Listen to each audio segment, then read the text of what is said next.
Assalamualaikum warahmatullahi wabarakatuh. Innal hamdalillah nahmaduhu wa nasta'inuhu wa nastaghfiruh wa na'udzu billahi min shururi anfusina wa min sayyiati a'malina. Man yahdihillahu fala mudilla lahu wa man yudlil fala hadiya lahu. Asyhadu an la ilaha illallah wahdahu la syarika lah wa asyhadu anna Muhammadan abduhu wa rasuluh. Qala Allah ta'ala fil Qur'anil Karim, a'udzu billahi minasy syaithanir rajim. Ya ayyuhalladzina amanu taqullaha haqqa tuqatih wa la tamutunna illa wa antum muslimun. يا أيها الناس اتقوا ربكم الذي خلقكم من نفس واحدة وخلق منها زوجها وبث منهما رجالا كثيرا ونساء واتقوا الله الذي تساءلون به والأرحام إن الله كان عليكم رقيبا. يا أيها الذين آمنوا اتقوا الله وقولوا قولا سديدا يصلح لكم أعمالكم ويغفر لكم ذنوبكم ومن يطع الله ورسوله فقد فاز فوزا عظيما. فإن أصدق الحديث كتاب الله وخير الهدي هدي محمد صلى الله عليه وسلم وشر الأمور محدثاتها فإن كل محدثة بدعة wa kullu bid'atin dhalalah wa kullu dhalalatin finnar, amma ba'd. Hadirin dan hadirat Bapak Ibu jamaah sekalian rahimakumullah.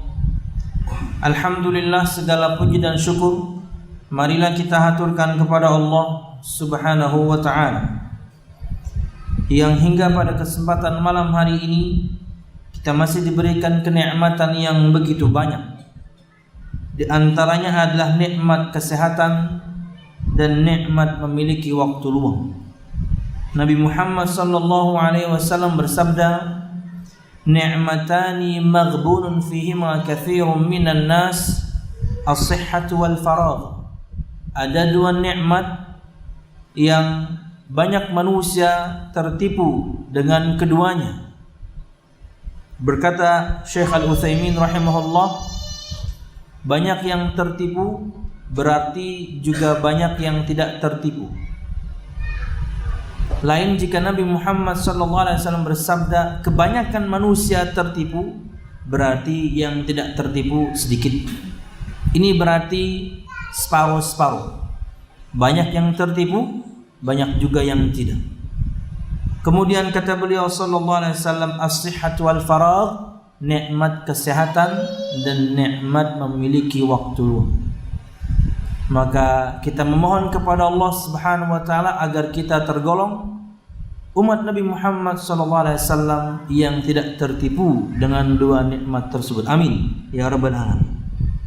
Nabi Muhammad SAW juga bersabda, "Man asbaha mu'afan fi jasadih aminan fi sirbih indahu quta yaumih faka'annama hizat lahud dunya."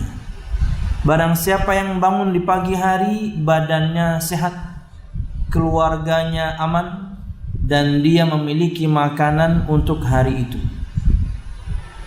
Kata Nabi Muhammad SAW, barang siapa yang bangun di pagi hari sehat, sama dengan hadis yang pertama, nikmat kesehatan. Tentunya siapapun di antara pian jika tidak sehat, ya mungkin tidak bisa hadir sekarang. Alhamdulillah, ini nikmat yang terkadang terlupakan oleh kita untuk mensyukurinya. Sadar kita ketika nanti pas sakit. Maka ketika sehat, bersyukurlah kepada Allah Subhanahu wa ta'ala. Kemudian keluarganya aman, istrinya aman di sampingnya, suaminya aman di sampingnya, anaknya aman mungkin di kamar yang lain, orang tuanya aman di kamar yang lain atau di rumah yang lain. Kita tahu kita aman, kita tinggal di negeri yang aman, di provinsi dan kemudian juga di kota, bahkan kadang-kadang sebagian kaum muslimin tinggal di perumahan yang cukup ketat security, aman. Bahkan sebagian akhwat suaminya satpam, aman. Aman, luar biasa. Keamanan ini nikmat yang sering dilupakan oleh kaum muslimin. Ini nikmat yang luar biasa. Beberapa waktu yang lalu ulun ke Kabupaten Bintan di Kepulauan Riau. Kepulauan Riau itu ada 2 kota madya dan 7 kabupaten masing-masing dengan pulau yang terpisah, luar biasa.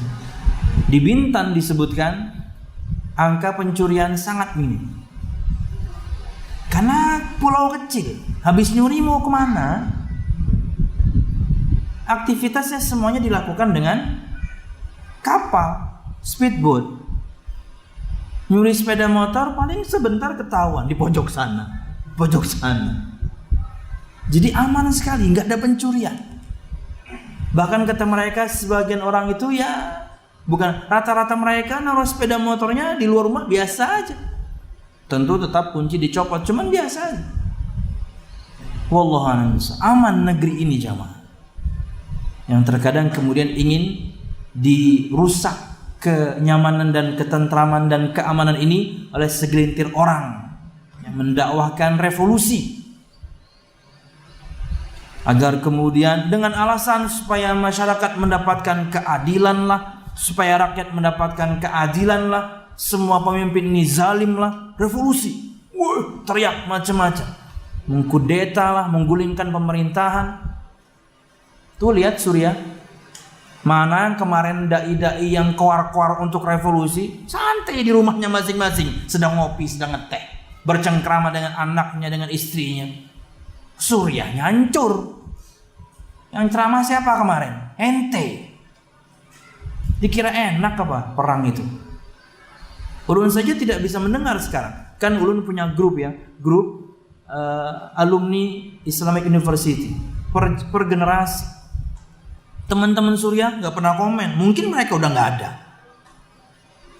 Atau teman-teman Indonesia yang pergi ke sana sebagai relawan medis, nggak ada beritanya juga, mati mungkin mereka, nggak tahu saya. Dikira enak apa? Pernah sih teman ulun itu adik kelas di Al Irsyad juga. Itu ketika pulang masih bisa bercerita, bisa bertemu, kita tanya ente gimana tidurnya? Oh, boro-boro bisa tidur loh katanya. Bom bisa jatuh kapanpun, mereka nggak punya aturan perang itu. Malam juga mereka serang, peluru berseliweran, bom bisa jatuh, gimana mau tidur?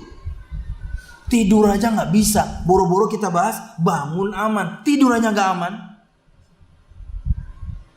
Itu yang dikehendaki oleh sebagian orang untuk Indonesia ini. Chaos. Segelintir orang saja. Maka kalau punya handphonenya smartphone, jadi orang yang smart, jadi orang yang pintar juga. Jangan semua hoax kemudian diterima. Jamaah sekalian rahimakumullah. Kemudian indahu qutu yaumi. Dia memiliki makanan dia untuk hari itu. Mungkin makanan sisa tadi malam, mungkin stok makanan di freezer, mungkin dia punya uang bisa beli makan nanti sarapan, makan siang, makan malam. Dia tahu dia punya makanan hari itu. Kata Nabi Muhammad SAW, "Faka'annama hizat lahu dunya." Seakan-akan dunia dan seisinya diberikan kepada dia.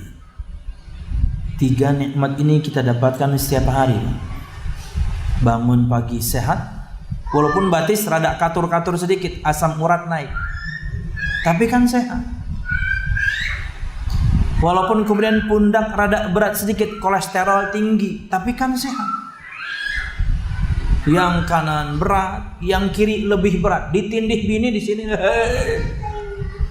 Bini sing lamakan goreng menindih seorang di sini nyantai berat. Ding, kolesterolku naik pinanya kada kaya ulun tindih hibian ya. Kada bangun subuh laginya tindihnya. Aman kali lebih enak. Bangun tidur kita yakni sehat, kita aman, dan kita tahu kita bisa makan hari ini.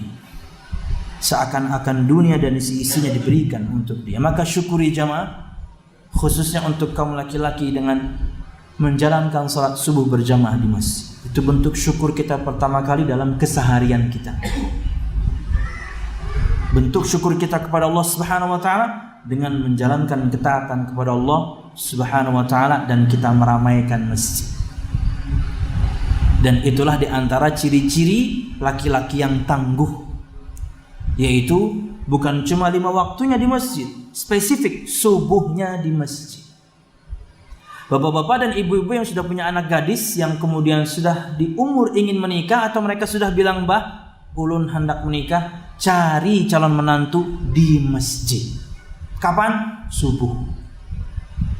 Karena kalau laki-laki yakni yang pintar merayu, oh gampang, tinggal buka Google rayuan 2020 pun mungkin sudah keluar. Nah, ada atau kena bapak-bapak atau kena subuh tuh itih-itih tuh, mana nih anak mudanya ya, datang sikung, wah marbot sekalinya, hadangi pulang kai-kai, pulang hadangi pulang kai-kai, tuha bertanang datang, sudah heku julungan sidin anakku, mantap kai tuha, anaknya perawan, bininya perawan ya lah. Nah karena anak mudanya ya pak, jar Ustaz ini laki-laki tangguh, tapi kan sudah berkaki 3 bertongkat, pokoknya ini tangguh. Subuh ke masjid, nama inya nak azan. Aduh, pian bahasa Banjar paham ya lo? Karena beberapa jokes ulun nggak nendang kalau misalnya pakai bahasa Indonesia, harus bahasa Banjar. Wallah bisa. Lanjut ya.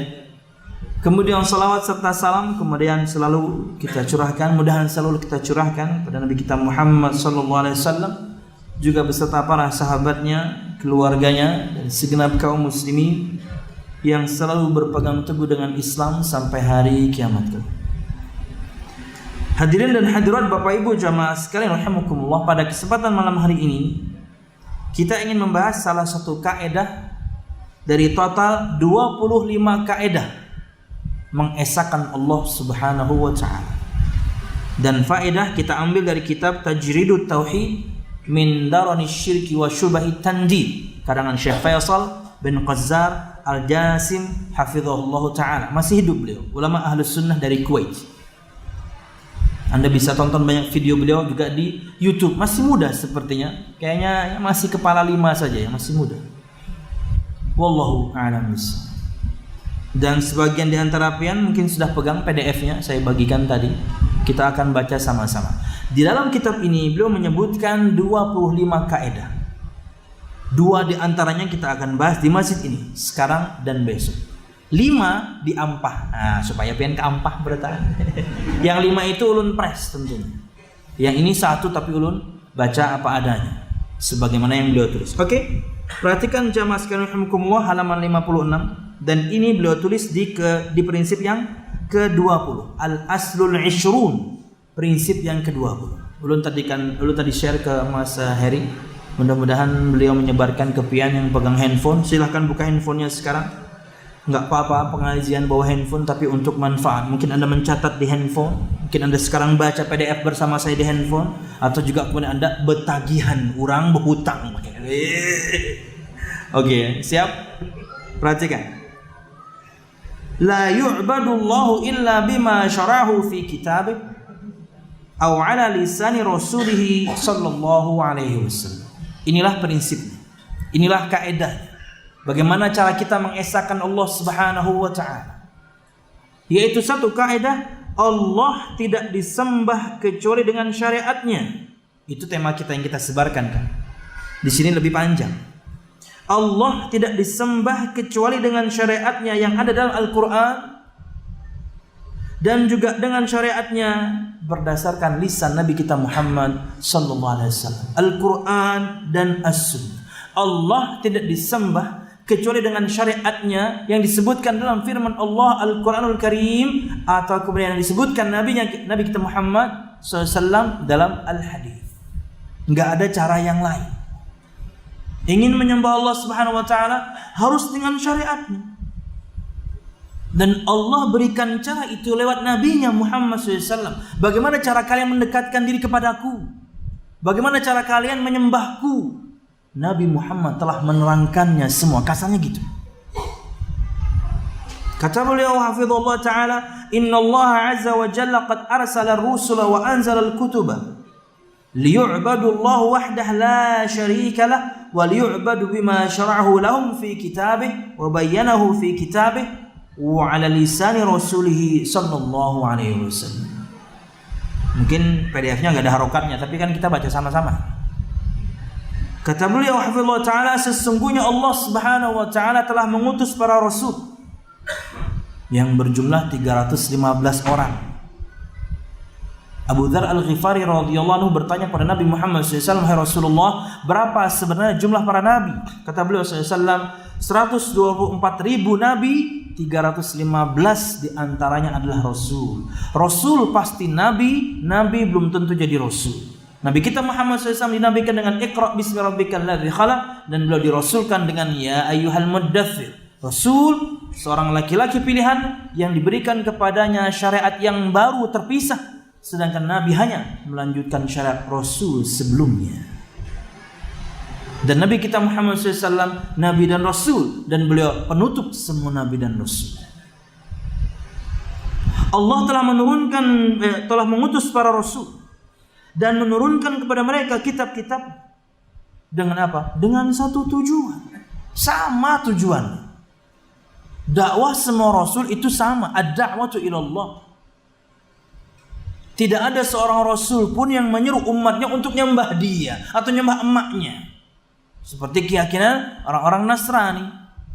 Nabi Isa, Rasul Isa alaihissalam pun menyuruh umatnya untuk sembahlah Allah, Tuhanku dan Tuhan kalian, karena semua rasul tugasnya sama. Makanya mendustakan seorang rasul berarti mendustakan semuanya. Kata Allah Subhanahu wa taala, "Wa laqad ba'atsna fi kulli ummatin rasulan an i'budullaha wajtanibut taghut." Dan telah aku utus pada setiap umat, setiap generasi, setiap zaman seorang rasul. Mesti ada. Agar apa? Agar mereka menyuruh kepada umat. Seruannya apa? U'budullah. Sembahlah Allah Subhanahu wa taala saja. Semua perintah mereka sama. Wajtanibut taghut, dan jauhilah taghut, semua sesembahan selain Allah Subhanahu wa taala yang rela dan ridho untuk disembah. Seperti Namrud, seperti Fir'aun. Dia rela untuk disembah. Tapi ada nabi, ada orang saleh, ada malaikat disembah, mereka enggak rela. Lalu siapa taugutnya? Syaitan yang menyuruh manusia untuk menyembah orang saleh itulah. Syaitan yang menyuruh manusia untuk menyembah malaikat dan para nabi itulah taugutnya, syaitannya. Jadi tugas mereka sama. Makanya mendustakan seorang rasul, mendustakan semuanya. Anda mendustakan Nabi Muhammad SAW, hai Yahudi, hai Nasrani, Anda mendustakan semua rasul. Kita mengimani Nabi Isa, kita mengimani Nabi Musa, tapi mereka enggak mengimani Nabi Muhammad. Makanya ada social eksperimen dilakukan di New York dan juga dilakukan di London. Lebih tepatnya di New York kalau nggak salah. Mereka bikin booth kecil gitu ya, kayak gardu kecil. Tulisannya "We believe in Jesus." Kami percaya Yesus. Kaum muslimin pakai jubah sebagian. Mereka menyiapkan mushaf Al-Quran, mushaf terjemahan bahasa Inggris. Orang yang lalu lalang itu akan melihat, ini kan kaum muslimin, kok tulisannya "Kami percaya Yesus." Akhirnya mereka menepi. Akhirnya mereka nanya, "Bukankah kalian kaum muslimin?" "Iya." "Kok tulisannya "Kami percaya Yesus"?" "Kami percaya Nabi Isa, tapi dengan derajatnya. Kami percaya dia Nabi, kami percaya dia Rasul, kami percaya dia hamba Allah, dia bukan Tuhan, dia bukan anak Tuhan. Itu yang kami percaya." Ayat terbuka, dikasih sama mereka mushaf. Ini prinsip kami. Wallahu a'lam bishawab. Allah Subhanahu wa taala berfirman, "Kadzabat qaum Nuhin al-mursalin." Kaum Nabi Nuh telah mendustakan para rasul.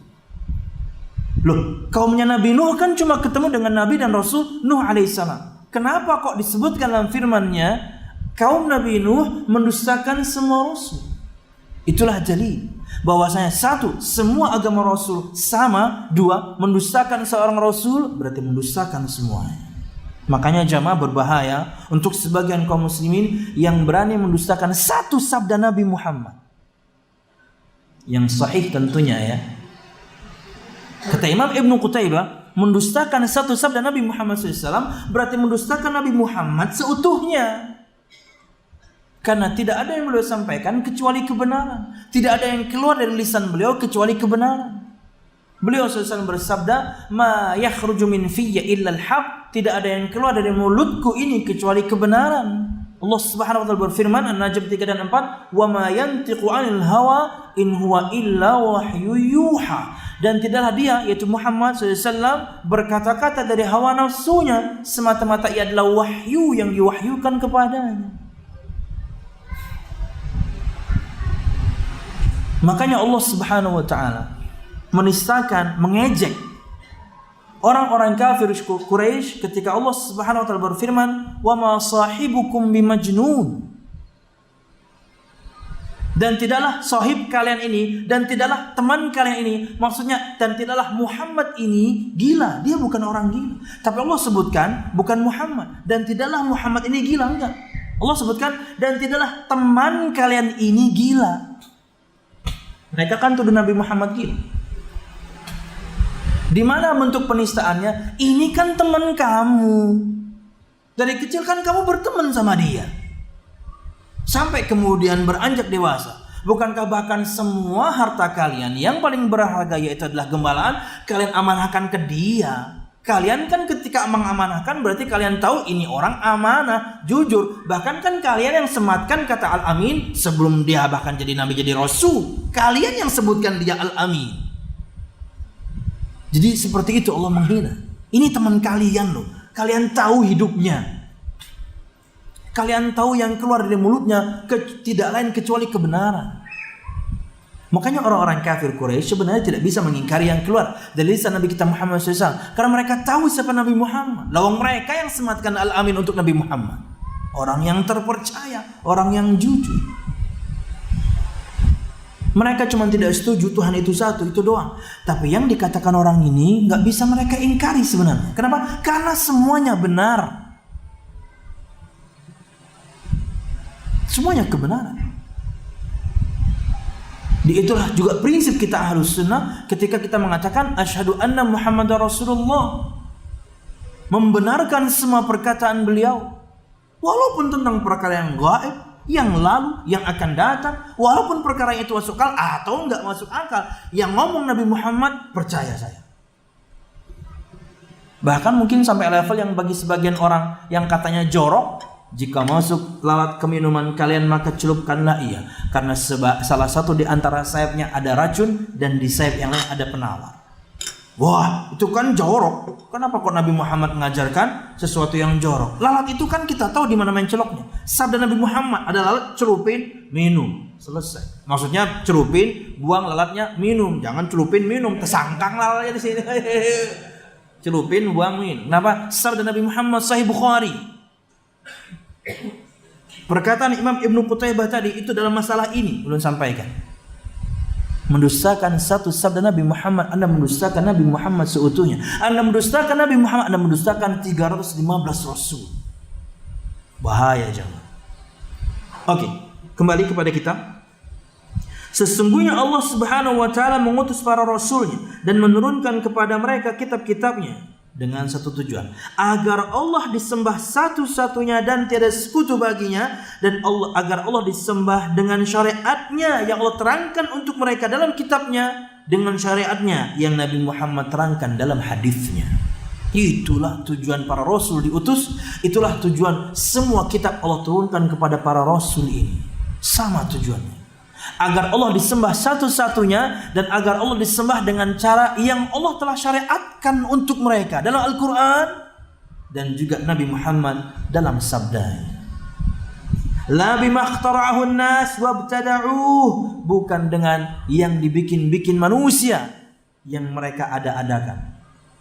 Enggak perlu kita berkreasi pada agama ini jamaah. Tidak perlu kita berkreasi pada agama ini jamaah. Kenapa? Karena sudah sempurna, bahkan Nabi Muhammad masih hidup. Syariat Islam ini sudah sempurna, bahkan Nabi Muhammad kala itu masih hidup. Kurang lebih 3 bulan sebelum beliau meninggal. Al-Maidah ayat 3 itu ayat terakhir yang turun kata para ulama, qurra ahli bacaan. Al-yawma akmaltu lakum dinakum wa atmamtu alaikum ni'mati wa raditu lakumul Islam madina. Itu ayat terakhir. Hari ini aku sempurnakan untuk kalian agama kalian, aku cukupkan untuk kalian nikmatku, dan aku ridho Islam sebagai agama kalian. Sempurna syariat Islam ini. Nabi Muhammad masih hidup. Jadi tidak perlu kita berkreasi pada syariat Islam. Ikuti saja yang Nabi Muhammad ajarkan, cukup. Dan yang ada jangan dimodifikasi. Lo kata sepeda motor. Tapi kan ini baik. Jangan beralasan baik kalau sudah berkaitan dengan agama. Baik bukan standar diterimanya amal. Standar diterimanya amal ikhlas dan sesuai tuntunan, bukan baik.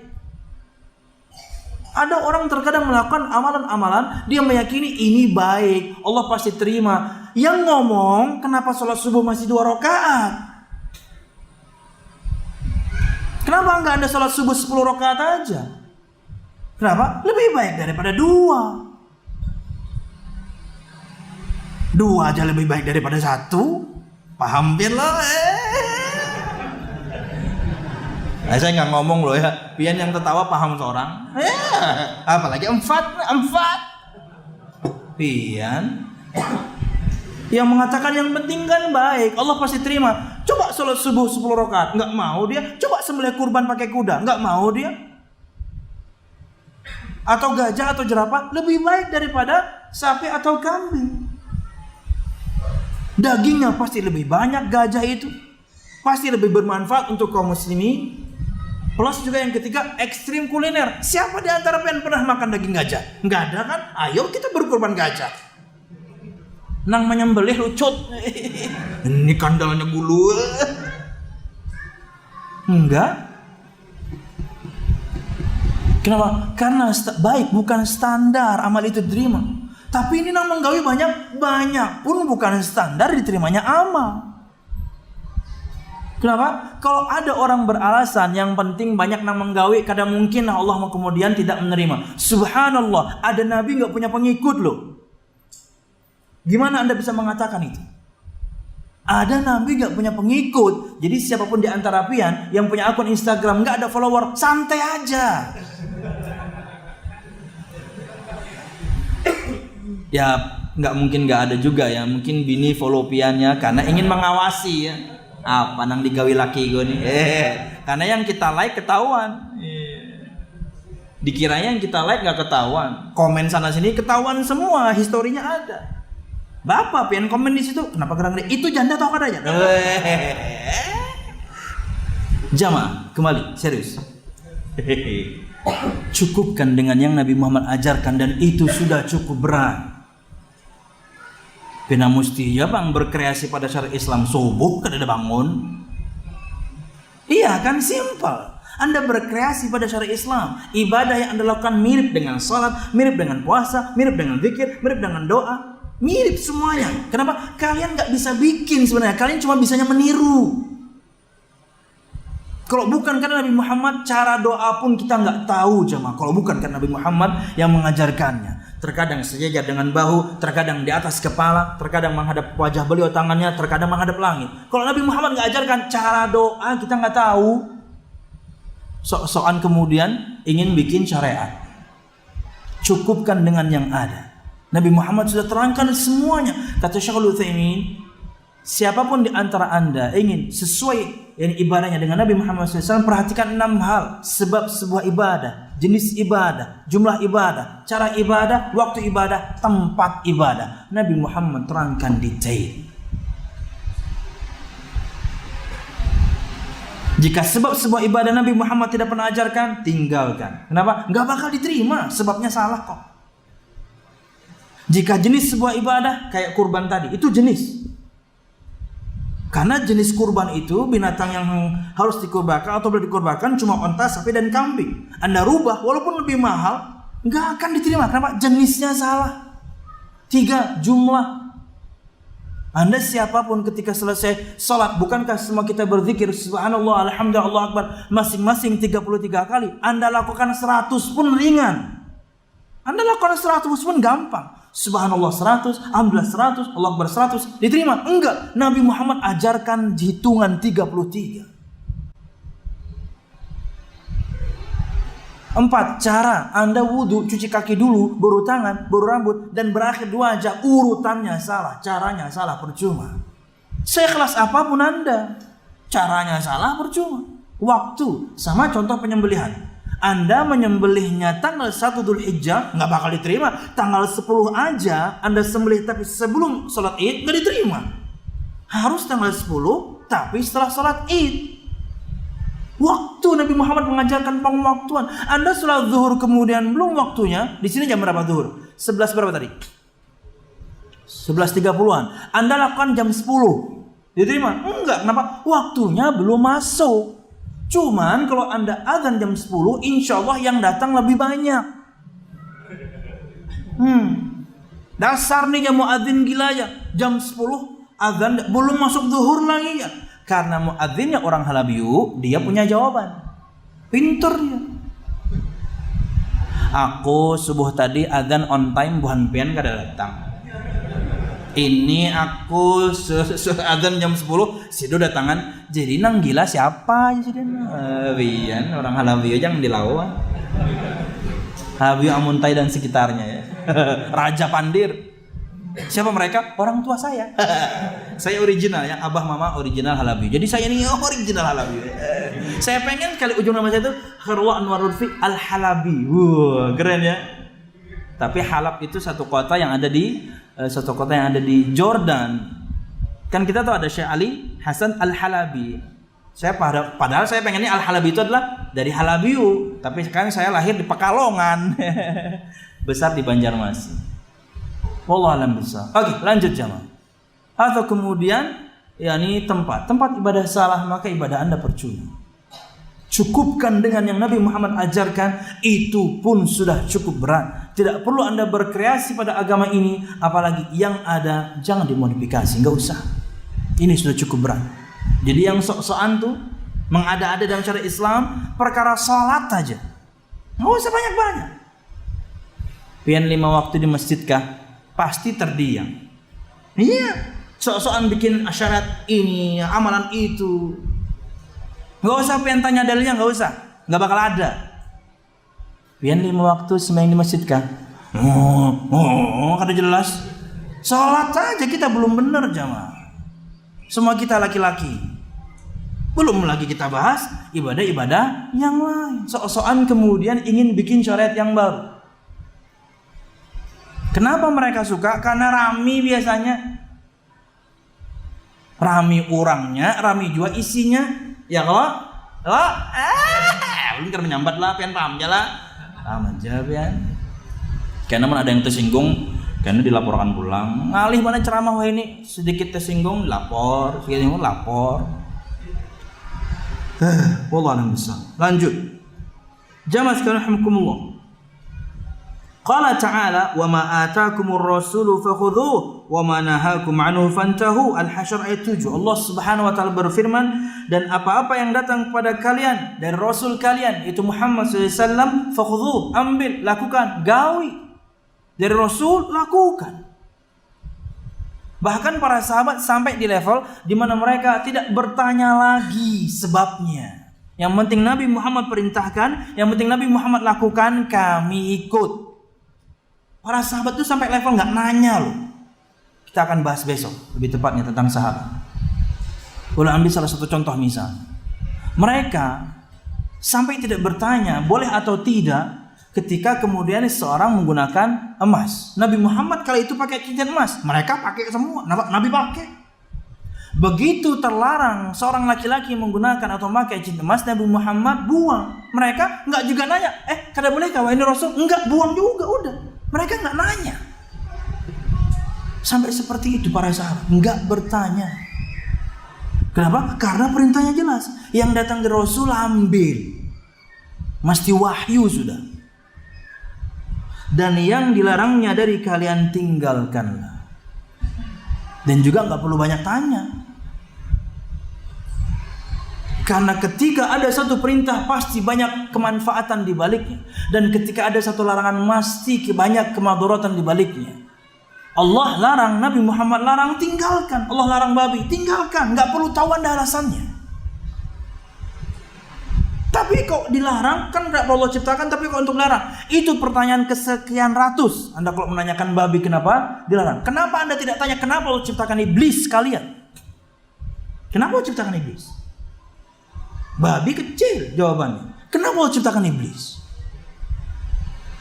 Allah Subhanahu wa taala menciptakan iblis bukan berarti Allah suka, tapi ujian untuk orang-orang yang beriman. Tapi kita ketika ada larangan tinggalkan aja udah, karena pasti banyak madaratnya yang mungkin kita sekarang belum tahu.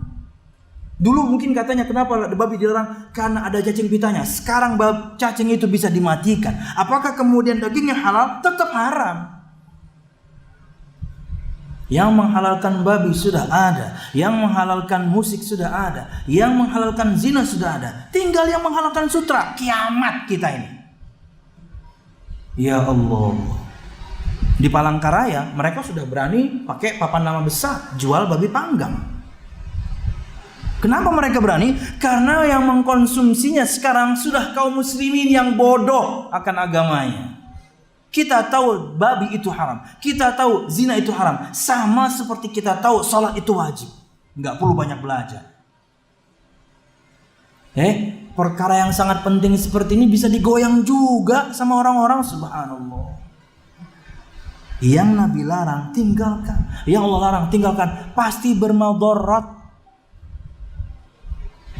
Nabi Muhammad melarang memakan binatang buas. Kata Syekhul Islam, karena sifat binatang itu akan turun ke pemakannya. Kenapa kita rata-rata ini lemah jamaah? Karena kita makan ayam. Coba pian setiap hari makan ontak, kuat pian. Makannya ayam. Hintalu ayam. Kenapa? Ada lemah. Sifatnya akan turun.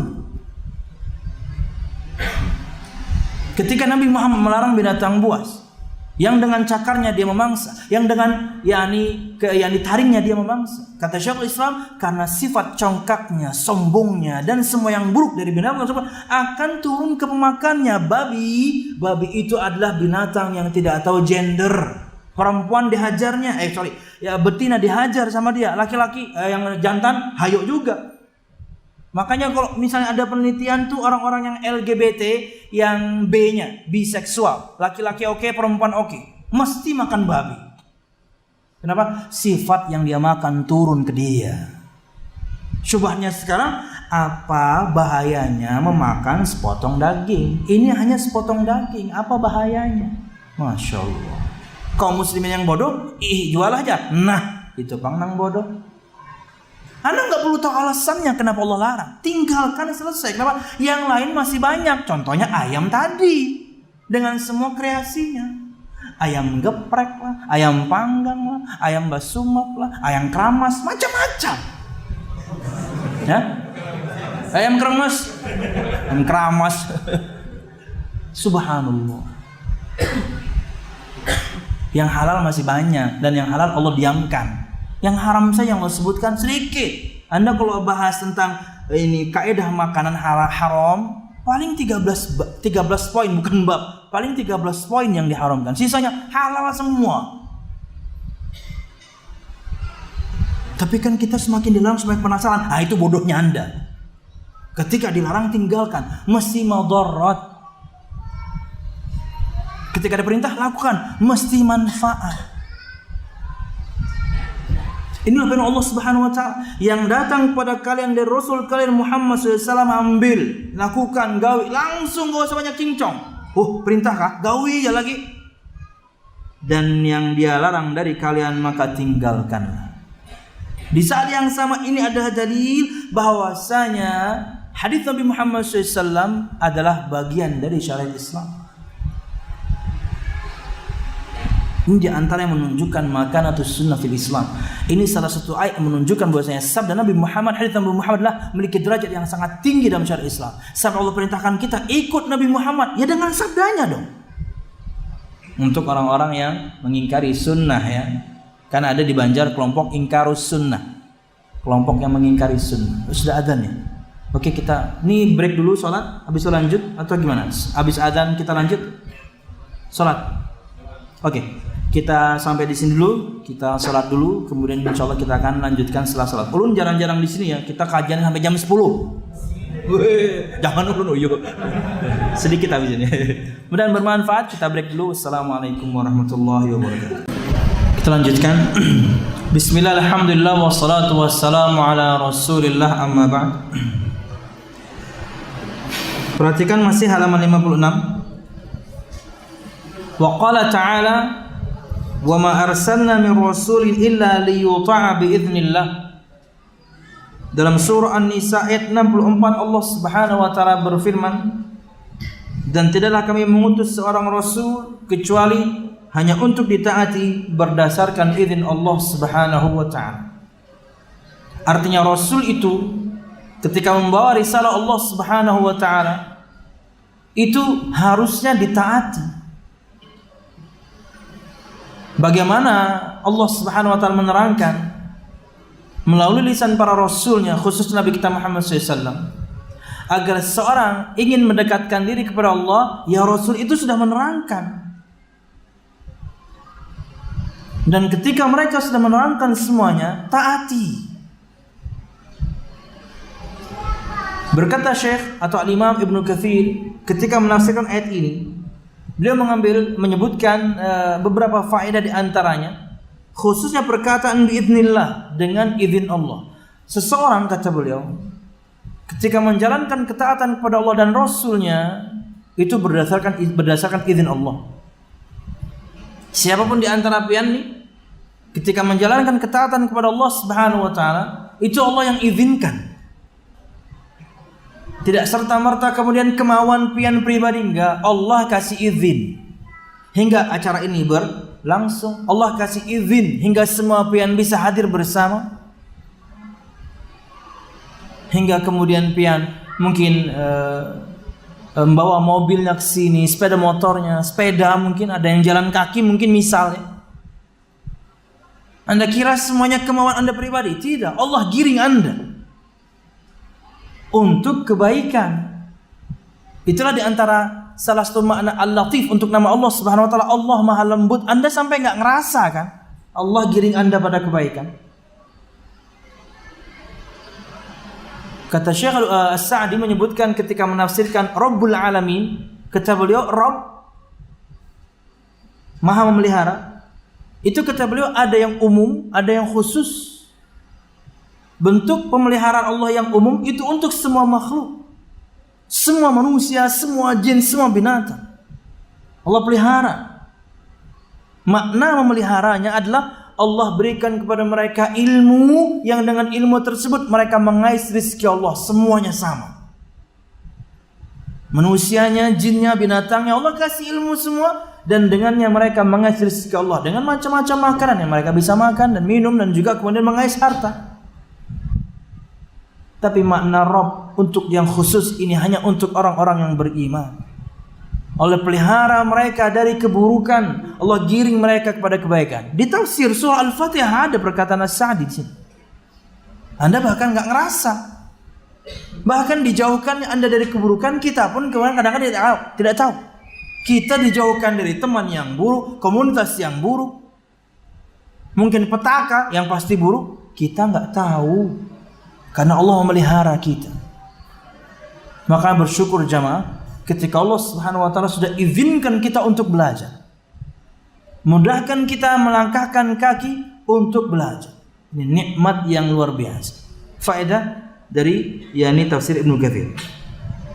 Halaman 57 perhatikan. Farrusulu innama arsalahumullahu liyubayyinu lin-nasi ma yuhibbu rabbuna an nata'abbadahu bihi wa nataqarraba bihi ilaihi.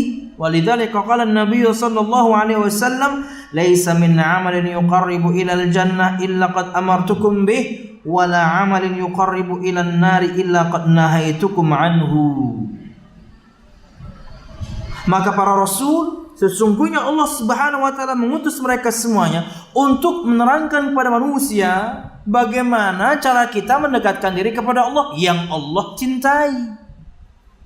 Bagaimana cara kita menyembah Allah, bagaimana cara kita mendekatkan diri kepada Allah yang Allah cintai, bukan yang Anda cintai. Bukan yang Anda sukai, bukan yang Anda mau. Yang Allah cintai gimana? Allah telah perintahkan Rasulnya untuk menerangkan kepada kita. Makanya kata Nabi Muhammad SAW dalam sebuah hadis yang dikeluarkan Imam Hakim, tidak ada satu amal pun yang mendekatkan kepada surga Allah kecuali aku pasti sudah perintahkan, dan tidak ada satu amal pun yang mendekatkan diri kepada neraka Allah kecuali aku sudah larang. Lengkap. Nabi Muhammad itu tidak Allah wafatkan sampai beliau menyempurnakan agama Allah. Beliau tidak Allah wafatkan sampai beliau mati. Beliau tidak wafatkan sampai Allah menyempurnakan syariat. Jamaah sekalian rahimakumullah, jadi tidak perlu berkreasi pada agama ini. Dan yang sudah ada jangan dimodifikasi. Cukupkanlah mengikuti Nabi Muhammad, karena yang mendekatkan pada surga Nabi Muhammad pasti sudah perintahkan. Enggak ada yang terlewat kebaikan itu oleh beliau. Yang akan mendekatkan seorang peneraka Allah pasti beliau sudah larang. Kata Nabi Muhammad SAW dalam sebuah sabdanya yang lain, "Ma nahaitukum anhu fajtanibuh wa ma amartukum bihi fa'tu minhu mastata'tum." Yang aku larang dari kalian tinggalkanlah, yang aku perintahkan untuk kalian lakukanlah semampu kalian. Karena udah lengkap. Dan ingat jamaah, meninggalkan larangan itu tidak ada embel-embel kemampuan, karena kata Syekhul Utsaimin dalam syarahnya, tinggal ditinggalkan aja keburukan itu. Lain dengan ibadah, lain dengan perintah. Perlu semangat, perlu motivasi, perlu macam-macam, berat menjalankan perintah itu. Meninggalkan larangan, ya tinggal ditinggalkan kata beliau. Yang haram tinggalkan, yang terlarang tinggalkan, komunitas nggak baik tinggalkan, grup nggak baik tinggalkan, tinggal ditinggalkan aja. Tapi menjalankan ketaatan, subhanallah berat. Apalagi kemudian, yakni ketika safar. Ya, safar itu berat jemaah. Kata Nabi Muhammad SAW, safar itu bagian dari azab, mengganggu makan, minum, tidur seseorang. Makanya jika kalian sudah menyelesaikan safar kalian, bersegeralah pulang kepada keluarga. Kenapa safar itu berat? Karena kemalasan itu datang ketika safar.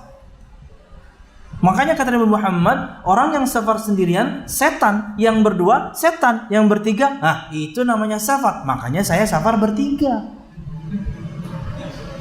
Harusnya berempat. Bukan berarti yang sendirian yang berdua setan, tidak. Sendirian dan berdua masih mudah digoda syaitan.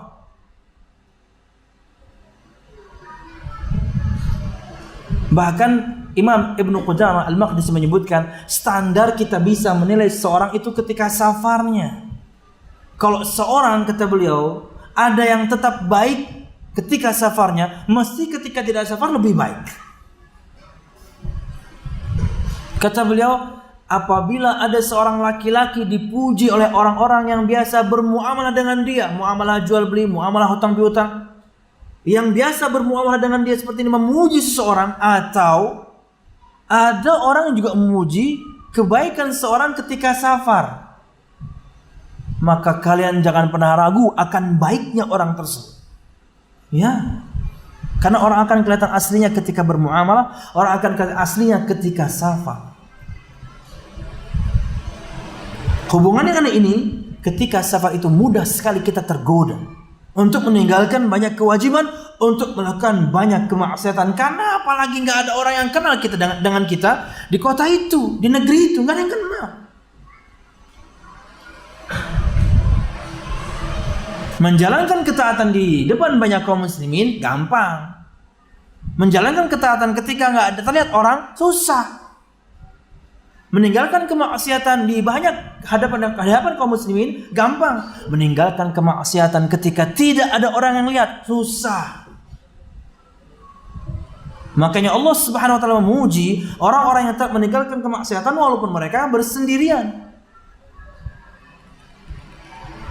Dalam surah Tabarak itu disebutkan Tabarak ya. Alladzina yang bil ghaibi itu loh. Innal ladzina yakhafuna rabbahum bil ghaibi lahum maghfiratun wa ajrun azim atau kabir. Lupa saya. Alladzina yakhshawna rabbahum bil ghaibi lahum maghfiratun wa ajrun kabir. Orang-orang yang takut pada Tuhan mereka ketika dia sedang gaib bersendirian, enggak ada orang lain yang tahu, enggak ada orang lain yang kenal. Bersendirian. Di kamarnya dengan gadgetnya, di kota orang sendirian, di negeri orang sendirian. Maksudnya banyak orang tapi enggak ada yang kenal dengan dia. Dia tetap takut kepada Allah. Toh. Karena dorongan bermaksiat kepada Allah ketika tidak ada orang yang lihat, tidak ada orang yang kenal, walaupun melihat, kuat sekali.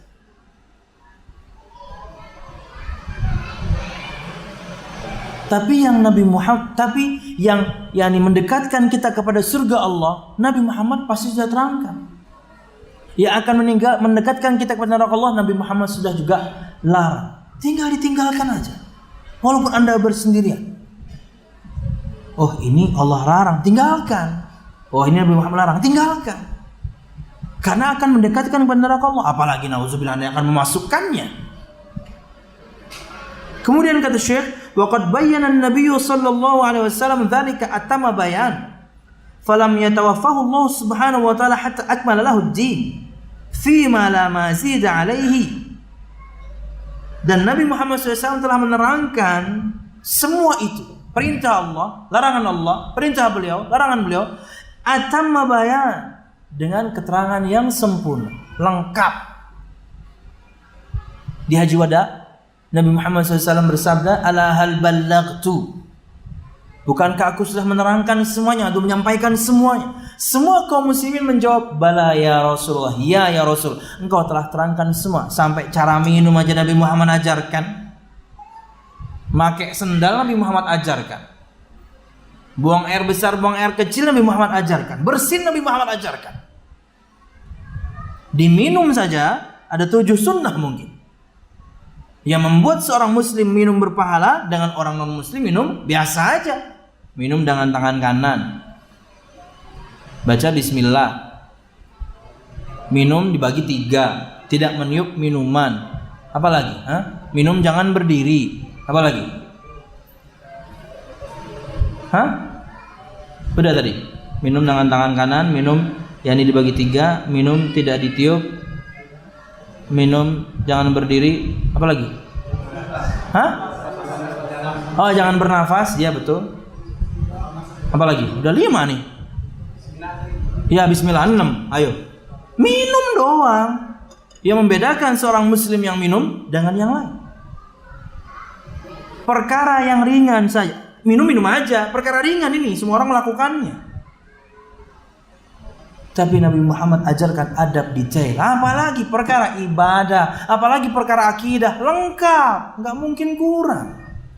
Karena kata Imam Malik, untuk orang yang mengada-ngada dalam syariat Islam itu seperti mengatakan Nabi Muhammad mengkhianati risalah Allah. Seakan-akan, kata beliau, orang-orang tersebut mengatakan Nabi Muhammad mengkhianati risalah Allah. Berarti ada satu risalah yang Nabi Muhammad tidak sampaikan, mereka tahu. Makanya jamaah, layangkan 2 pertanyaan kepada siapapun di kalangan kaum muslimin yang berani mengada-ngada dalam syariat Islam. 1, apakah Nabi Muhammad SAW tahu kebaikan ini? Karena mereka mengatakan ini baik kan? Apakah Nabi Muhammad tahu kebaikan ini? Jika jawabannya, oh Nabi Muhammad pasti tahu, sebutkan dalilnya. Sini dalilnya mana? Oh, nggak ada sih, nggak ada dalil. Nabi Muhammad nggak tahu. Oh, Anda tahu satu kebaikan manusia paling mulia sejagat raya nggak tahu. Padahal beliau bersabda, a'lamukum billahi ana, atqakum billahi ana. Orang yang paling faham di antara kalian tentang Allah saya. Orang yang paling bertakwa di antara kalian saya. Orang paling bertakwa tidak tahu kebaikan dan Anda tahu kebaikan. Hebat ya. Pertanyaan kedua, apakah para sahabat memahami seperti yang kamu pahami ini? Dengan semua, yakni yang kamu bikin-bikin. Oh, sahabat seperti ini pahamnya. Dalil. Sini dalilnya. Sahabat itu Nabi Muhammad ketika meninggalkan kurang lebih 114.000 sahabat, bukan 1-2 orang. Banyak. Sini. Oh enggak sih, enggak ada sih. Para sahabat enggak tahu kebaikan. Oh, generasi terbaik umat ini tidak tahu kebaikan, Anda tahu. Subhanallah. Hebat Anda ini ya. Tahu kebaikan Nabi Muhammad enggak tahu, faham kebaikan para sahabat enggak tahu atau enggak faham. Hebat ya. Subhanallah. Generasi yang dijamin surga sama Allah tidak faham seperti yang Anda fahami. Hebat sekali, subhanallah. Layangkan 2 pertanyaan itu. Namun iya ente bikin-bikin, nggak usah bikin-bikin, nggak usah bikin-bikin. Yang ada ini sudah cukup berat jemaah. Yang mendekatkan ke surga sudah Nabi Muhammad terangkan dan perintahkan. Yang mendekatkan ke neraka sudah Nabi Muhammad larang, tinggal ditinggalkan. Lengkap. Dan Nabi Muhammad SAW telah menerangkan itu semua selengkap-lengkapnya, sesempurna-sempurnanya akan membayar. Walam yatawaffahu Allah hatta akmala lahu din. Dan Allah bahkan tidak wafatkan Nabi Muhammad hingga Allah menyempurnakan agamanya. Makanya di Haji Wada itu terakhir, ayat yang terakhir turun, 3 bulan berikutnya Nabi Muhammad meninggal. Islam sudah sempurna, Nabi Muhammad masih hidup. Allah Subhanahu wa taala berfirman, sebagai sini fi ma la mazida alaih, enggak ada tambahan lagi. Sudah sempurna Islam ini. Enggak ada tambahan. Allah berfirman Al-Maidah ayat 3, Allah sudah disebutkan tadi. Al-yawma akmaltu lakum dinakum wa atmamtu alaikum ni'mati wa raditu lakumul Islam dinan. Hari ini aku sempurnakan untuk kalian agama kalian. Sudah sempurna sejak kurang lebih 3 bulan Nabi Muhammad meninggal. Sebelum Nabi Muhammad meninggal sudah sempurna. Dan aku cukupkan untuk kalian nikmatku, semua nikmat. Jamaah sekalian rahimakumullah, berkaitan dengan nikmat yang jarang kita syukuri, Syekh Muhammad bin Shalih Al-Utsaimin menyebutkan, kalau misalnya surga itu bisa kita raih karena amal kita, maka ini perkataan yang salah. Kenapa? Karena dengan satu amal saja terkadang kita belum benar. Kata beliau, contoh bersyukur aja kita belum benar bersyukurnya. Beliau belum sebutkan banyak amal ya. Contoh ke beliau, bersyukur saja. Anda akan bersyukur dengan nikmatnya mata kalau Anda nanti buta. Selama Anda melihat, Anda nggak pernah bersyukur. Anda akan bersyukur nikmatnya pendengaran ini ketika Anda jadi tuli. Subhanallah, di Banjarmasin dulu punya pengajian rutin alhamdulillah dengan teman-teman difabel tunarungu.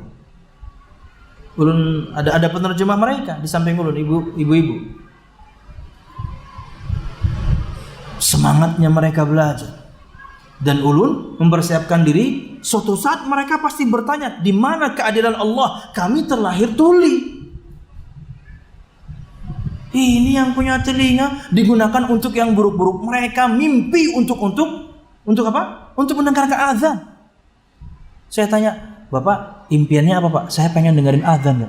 Titik kunyu mata. Kita dengarkan tiap hari gratis. Kan sebagian mereka ada yang nggak total tulinya, ada yang sebagian sedikit, ada samar-samar dengan alat akhirnya bisa dengar. Tapi ada yang buta sangat. Orang tuli itu kalau di sekolahan yang berkebutuhan khusus itu levelnya paling tinggi susahnya. Kenapa? Tidak ada informasi masuk. Orang buta itu informasi masuk. Orang bisu biasanya tuli. Orang bisu biasanya tuli. Itu nggak ada informasi masuk.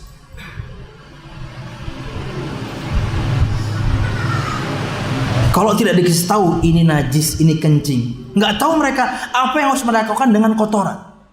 Kenapa? Karena nggak ada info masuk. Subhanallah. Kata Syekh, Anda akan bersyukur Anda bisa lihat kalau Anda buta. Anda akan bersyukur Anda bisa dengar kalau Anda tuli.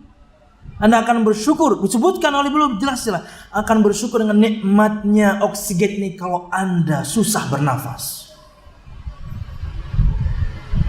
Syukur aja kata beliau kita belum benar. Dengan amal kita ingin mendapatkan surga? Enggak. Kita mendapatkan surga karena Allah berikan kasih sayangnya. Kalau layaknya barang yang layaknya dibeli, bisa dibeli, surga nggak bisa kita beli jamaah. Tapi Allah merahmati kita insya Allah karena kita taat. Kita menjalankan ketaatan. Wa atiiullah wa rasul la'allakum turhamun. Ali Imran 132. Dan taatilah Allah dan Rasulnya agar kalian diberikan rahmat. Karenanya kita masuk surga insya Allah, amin semuanya. Karena taat pada Allah, taat pada Rasulnya, menjalankan perintah agama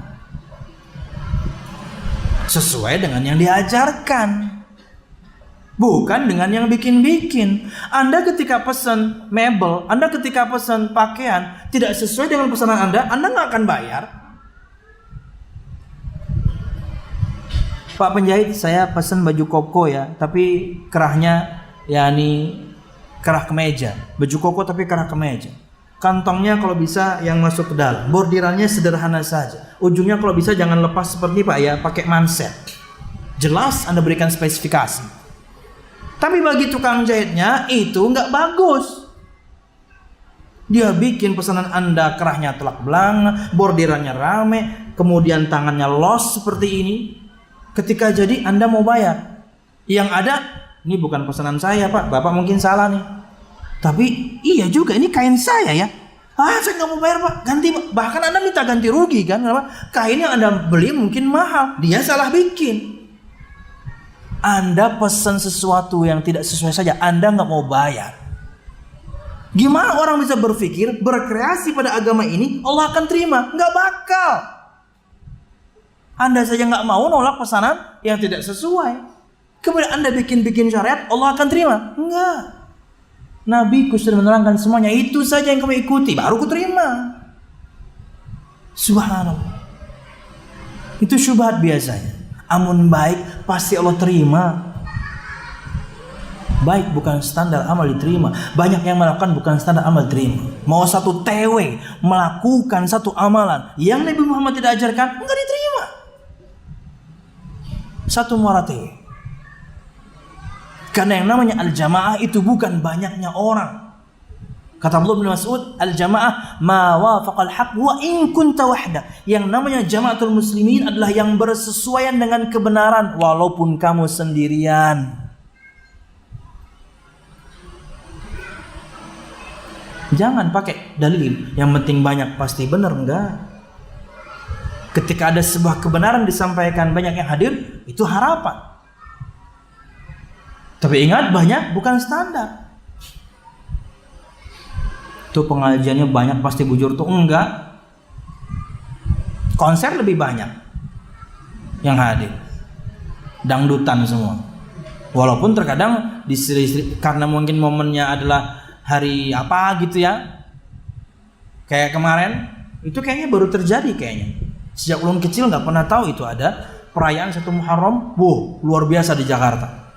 Ada beberapa panggung, ya mungkin ragu-ragu religi, tapi kan pakai musik semua, bahkan berbaurnya lagi perempuan, kayak dangdutan.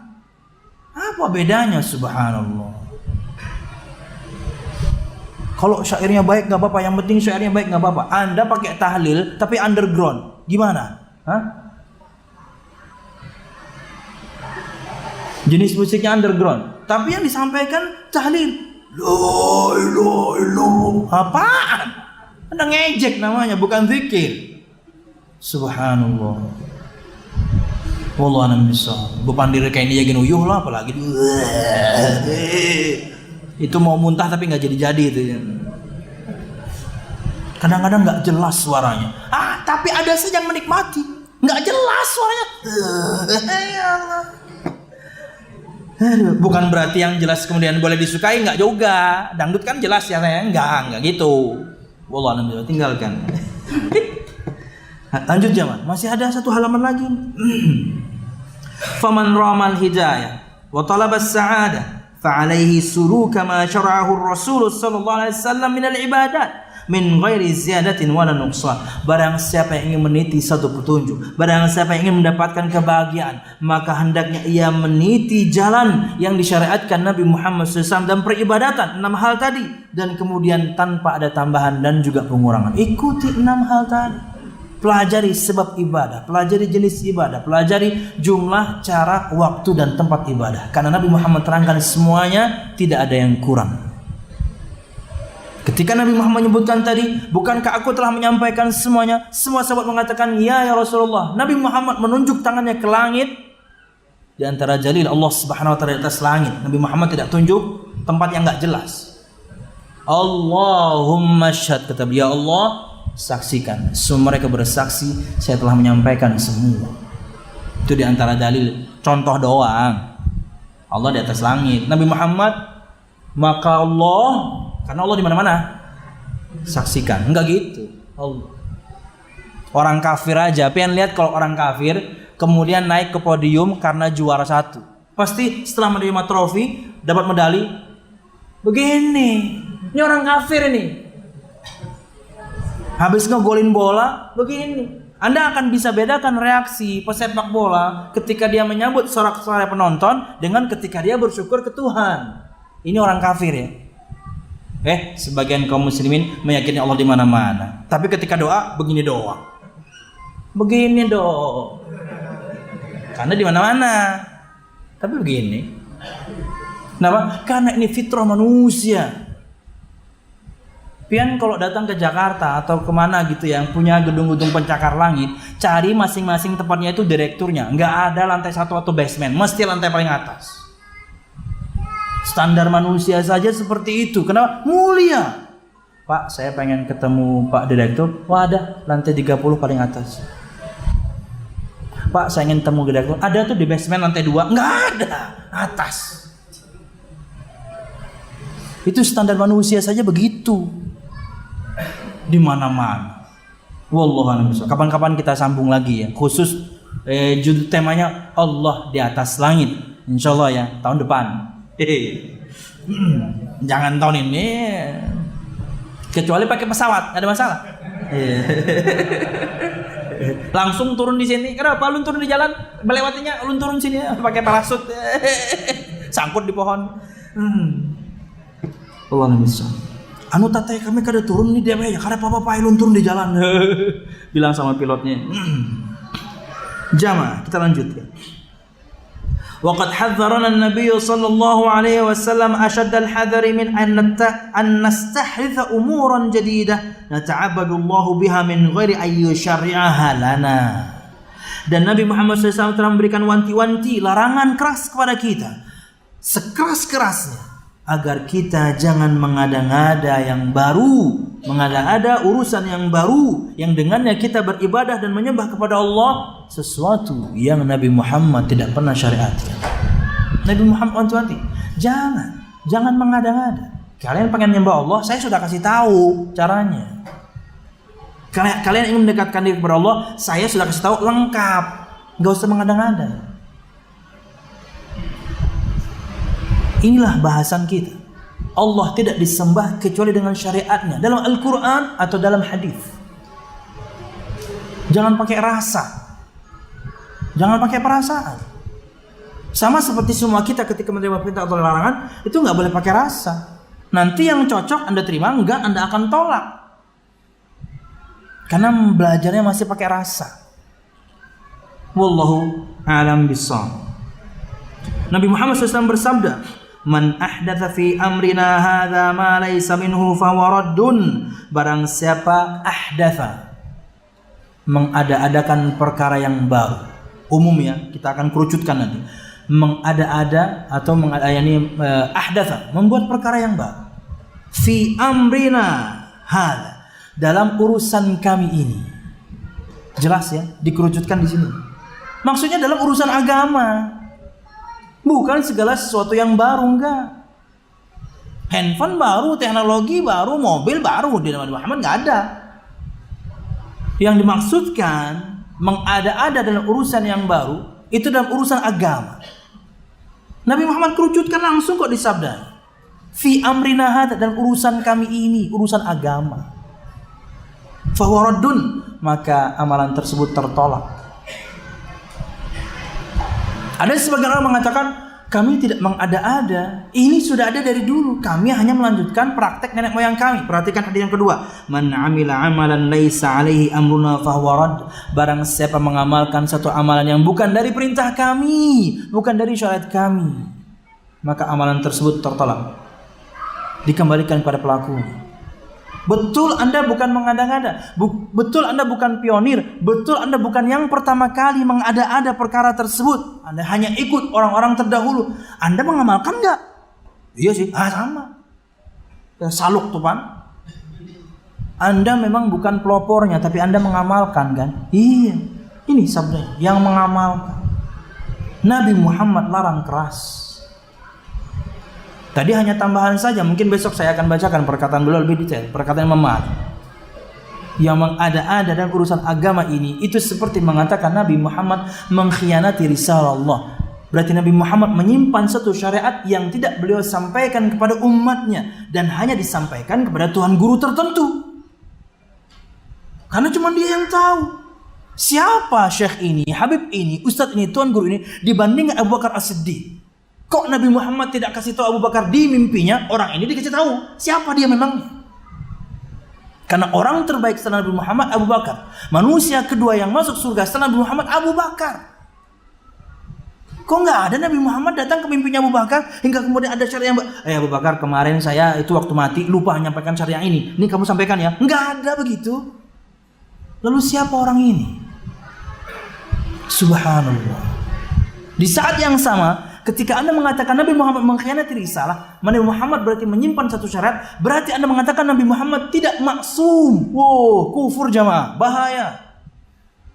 Karena di antara makna kemaksuman, dijaganya Nabi Muhammad SAW itu adalah ketika beliau menerima wahyu hafal, ketika menyampaikan wahyu disampaikan semua. Itu antara makna kemaksuman. Maksum itu yang pertama, Nabi Muhammad menerima wahyu hafal, menyampaikan wahyu semuanya, maksum. Di antara makna yang kedua adalah dijaga dari dosa-dosa besar, maksum. Dan yang ketiga dijaga dari pembunuhan, maksum. Enggak ada orang bisa bunuh Nabi Muhammad SAW.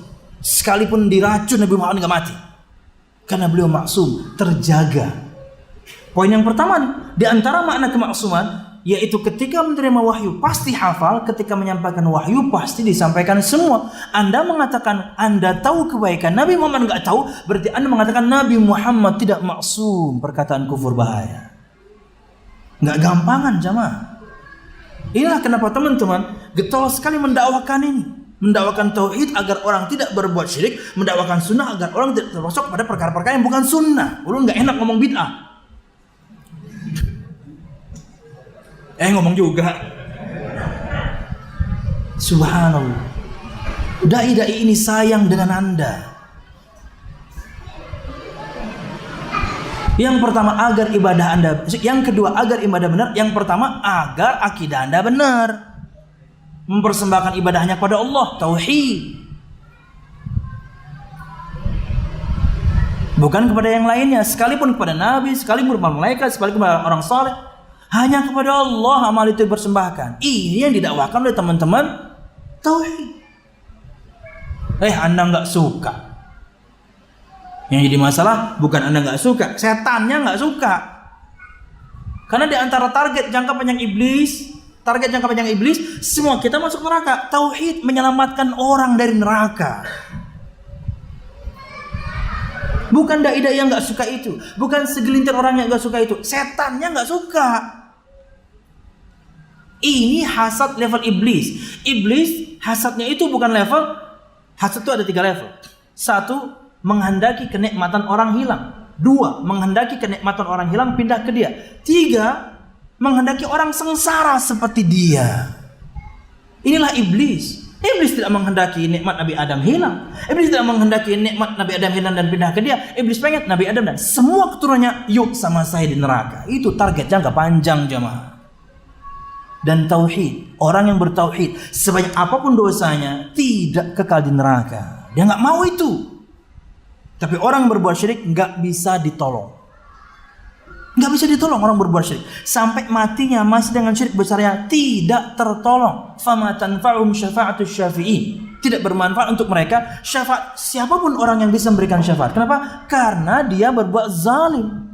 Wa ma liz-zalimina min ansar. Al-Maidah ayat 72. Tidak ada penolong untuk orang berbuat zalim, yaitu maknanya kesyirikan. Nggak bisa ditolong jamaah. Tapi orang yang mengesahkan Allah, tapi dia mungkin melakukan beberapa dosa besar, Allah Maha Adil, Allah akan mengazabnya sesuai dosa yang dia lakukan. Tapi Allah juga Maha Pengampun, mungkin sekali Allah ampuni. Kenapa? Karena nggak syirik. Dosa ini satu-satunya yang harus dihindari. Anda terjerumus di dosa itu, ada yang mengingatkan Anda nggak suka. Subhanallah. Jadi yang nggak suka bukan segelintir duatnya atau dai-nya atau segelintir orangnya, oknumnya, enggak. Iblis yang nggak suka dengan dakwah tauhid, karena ia menyelamatkan orang tersebut dari neraka Allah. Sedangkan iblis ingin semua kita masuk ke neraka Allah Subhanahu wa taala. Wallahu a'lam bishawab. Wallahu a'lam bishawab. Oke, lanjut. Kemudian halaman terakhir, perhatikan halaman 58. Kita akhiri. Wa hadza sharihun fi raddi kulli ibadatin lam yakun 'alaiha amrun nabiy sallallahu alaihi wasallam wa lam yusyarri'uha li ummatihi. Maka dalil ini adalah keterangan yang sangat jelas akan bantahan untuk setiap ibadah yang tidak pernah ada perintah dari Nabi Muhammad dan tidak pernah Nabi Muhammad syariatkan untuk umatnya. Tertolak, percuma, buang-buang waktu, buang-buang tenaga, buang-buang semua Anda buang-buang. Buang harta, buang tenaga, buang waktu. Dan orang kalau mengada-ada dalam syariat Islam itu lebih disukai iblis dibandingkan orang itu melakukan dosa besar. Perkataan Imam Sufyan Ats-Tsauri, iblis lebih suka orang yang mengada-ada dalam syariat agama dibandingkan pelaku dosa besar. Karena pelaku dosa besar taubatnya dekat, dia tahu dia salah, dia cuma kalah aja dengan hawa nafsu, tapi dia tahu dia sedang berbuat dosa besar ini. Tapi orang yang mengada-ada dalam perkara syariat, mereka merasa sedang beribadah. Mereka nggak merasa bersalah karena sedang merasa Undani lagi zikir, tahu kada?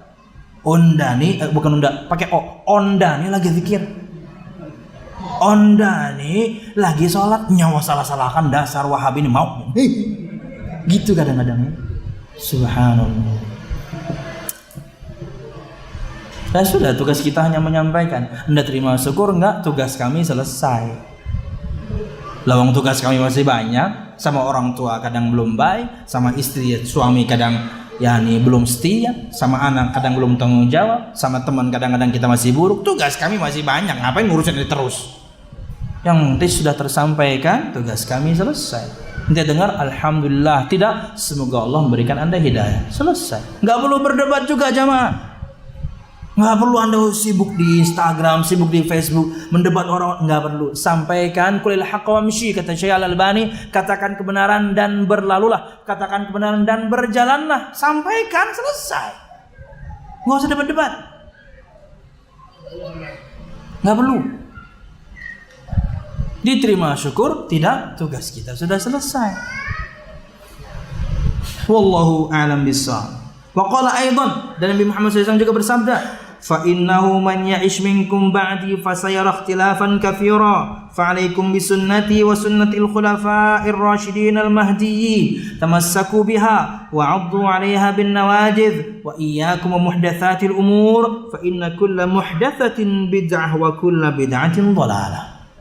Dan Nabi Muhammad juga bersabda, maka sesungguhnya barang siapa yang hidup di antara kalian setelahku, dia akan melihat begitu banyak perselisihan. Ketika kalian melihat begitu banyak perselisihan, tips Nabi Muhammad SAW, fa'alaikum bisunnati, maka berpegang teguhlah dengan sunnahku. Yang aku jalani ini loh, metode beragamaku ini loh, ikuti. Dan juga al-khulafa ar-rasyidin al-mahdiyyin, dan juga sunnah para khulafa ar-rasyidin yang diberikan petunjuk setelahku, ikuti. Bahkan Nabi Muhammad SAW menyebutkan untuk dua sahabat yang mulia, iqtadu bihadaini rajulain, ikuti dua orang laki-laki ini, Abu Bakar dan Umar. Spesifik dua nama ini Nabi Muhammad sebutkan. Walaupun masing-masing individu para sahabat terkadang ada keutamaannya di banyak hadis yang terpisah. Bisa kita pelajari di bab-bab manaqib. di banyak kitab hadis, tapi ujung pembahasannya masih di ujung manakib itu. Kita bukan anti dengan kajian manakib, tapi kita ada prioritas siapa yang kita bahas dulu. Jangan membahas manakib, syekh itu terus, ustadz itu terus, ulama itu enggak. Nabi Muhammad Anda udah kenal belum? Sirah Nabi belum dibahas, mempelajari tentang kehidupan beliau dari terlahir sampai meninggal, Anda belum tahu sirah Nabi. 2, detail fisik Nabi Muhammad dari ujung rambut sampai ujung kaki, Anda juga belum paham kan? Karena kalau Anda belum paham, nanti syaitan bisa datang ke mimpi Anda ngaku-ngaku Rasul. Aku nih Nabi Muhammad, tahu kada? Pakai bahasa Banjar pulang. Tolonglah nih nasihatku, amalkan amal ini, kayak ini caranya. Siapa pian? Aku nih Rasulullah, tahu kada? Karena Anda nggak belajar syama'ilun Nabi, Anda nggak belajar syama'il Muhammadiyah, bagaimana sifat Nabi Muhammad dari ujung rambut sampai ujung kaki, Anda akan mudah tertipu. Satu-satunya sosok yang tidak bisa diserupai oleh jin itu Nabi Muhammad, nggak bisa diserupai. Jin punya kelebihan al-qudrah ala tasyakkur, mereka punya kemampuan untuk berubah wujud, tapi ada satu wujud yang tidak bisa dia tiru, sosok Nabi Muhammad nggak bisa dia tiru. Tapi kata para ulama, Imam Nawawi kalau tidak salah, tapi jin jago bohong, makanya Anda harus belajar. Siapa Nabi Muhammad malam tadi pengen temui, anu rambutnya lurus kayak buana Korea tuh aja. Nah, Nabi Muhammad rambutnya bergelombang, pian didustainya. Ya kajam, maka sudah aku amalkan tadi jarang dasar juga nih paloi. Karena di Halabio kejadiannya. Misal dong. sorry Halabio ya, saya bukan berarti benci yo, saya dari sana. Matanya pang siapa nang pian tamu imam tadi nang menyuruh pian menggawi amalan nih. Anu pina sipit kam ya. No, sipit dari mana? Nabi Muhammad matanya besar, standar mata orang Arab. Awaknya pang, aduh, mohon maaf pang aja, bagus awak bunda aja. No, kurang ajar. Cakep. Nabi Muhammad disebutkan pundaknya ini, yakni jauh, artinya dada beliau bidang. Bahkan kata Bara bin Azib, kalau melihat Nabi Muhammad berjalan seperti orang berjalan turun dari tanjakan, tegap maksudnya. Pian kalau turun dari tanjakan, pian jalan sesuai arah tanjakan, tegelinding pian. Pian ketika turun dari tanjakan mesti pian akan menegapkan badan supaya enggak jatuh. Nabi Muhammad jalan biasa saja, dadanya tegap. Kurus dari mana kurus? Subhanallah. Disebutkan di hadis yang lain, Nabi Muhammad dada dan perutnya rata. Tidak disebutkan kotak-kotak ya, tapi rata. Mungkin lamak lah. Subhanallah. Dustainya piannya. Ulun pernah waktu itu ingin mendiagnosa seorang perempuan. Kayak katanya, yakni kesurupan ya. Saya minta teman-teman yang lain nggak pada bisa. Oke, saya ingin diagnosa dulu. Tentunya perempuan nih nggak sadar dia sedang kerasukan sebenarnya. Dari ngaku-ngaku ketemu Rasul. Oh, jadi Mbak ketemu Rasul ya Mbak? Iya Pak Ustaz. Gimana sifatnya Mbak? Ustaz nggak percaya sama saya. Bukan nggak percaya, saya tahu sifatnya dari Syama'ilun Nabi. Gimana sifatnya Mbak?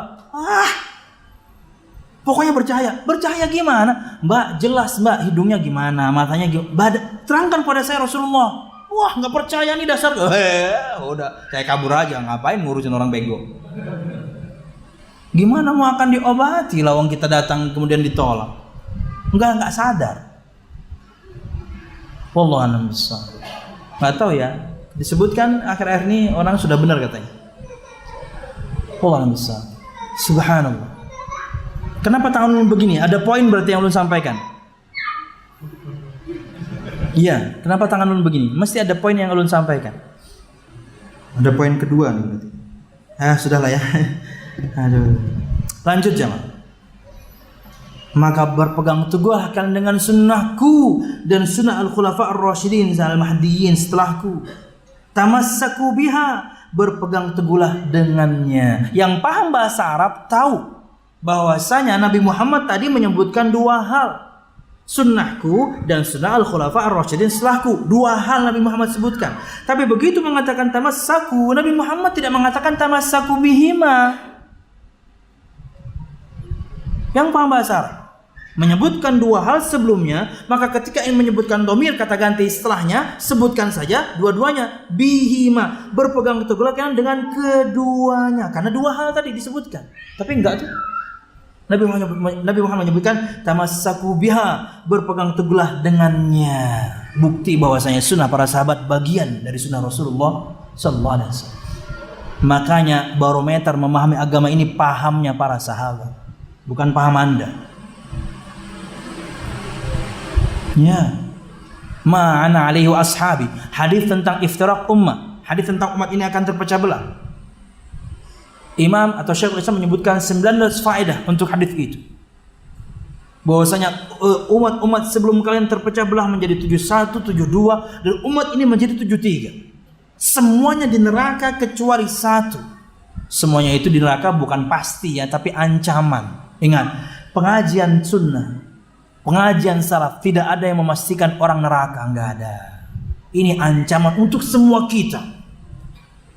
Hindari yang 72 itu. Fokuslah kepada yang satu ini yang selamat. Ma'ana alaihi wa ashabi. Yang aku dan para sahabatku berjalan di atas. Kata Syekhul Islam, di hadis ini kita dapatkan al-mizanud daqiq. Barometer yang sangat dalam bagaimana cara memahami agama ini. Dengannya kita bisa tahu mana yang lurus, mana yang sesat. Paham para sahabat Nabi Muhammad sallallahu alaihi wasallam. Wallahu a'lam bishawab. Tidak mungkin kemudian pemahaman kita lebih baik dibandingkan para sahabat Nabi Muhammad sallallahu radhiyallahu anhu ajma'in. Dan besok lebih kepada para sahabat kita akan sebutkan insyaallah besok. Kemudian